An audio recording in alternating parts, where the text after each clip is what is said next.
मंडळी, आपल्याला बऱ्याचदा व्यायाम सुरू करावा वाटतो, पण नक्की काय करावं असं थोडंसं कन्फ्युजन आपलं होत असतं. मग अशा वेळेस आपल्या शरीरासाठी जिम जास्त योग्य की योगा करणं योग्य असा आपला घोळ होतो. आणि यातला फरक जो आहे तो आता आपण थोडक्यात समजून घेऊयात. तुम्हाला जर स्नायू तयार करायचे असतील तर तुम्ही जिम नक्कीच निवडू शकता.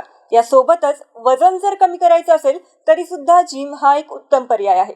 जिम मध्ये स्नायूंची ताकद वाढते, शरीर आणि स्नायू टोन दिसतात. तर योगामुळे मात्र शरीरातली लवचिकता वाढते आणि संतुलनही सुधारते.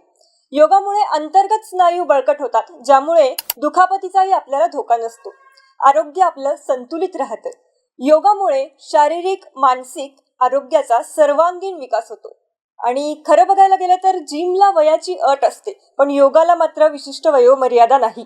शिवाय आपण आजारी असलो तर आपण जिम करू शकत नाही, पण योगा मात्र नक्कीच करू शकतो.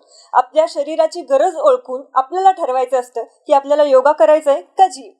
या दोन्हीचे फायदे वेगवेगळे असले तरी सुद्धा फिटनेससाठी तुम्ही जिम आणि योगा दोन्ही एकत्रही करू शकता, जेणेकरून शारीरिक मानसिक अशा दोन्ही स्तरावर तुम्हाला फायदा मिळेल.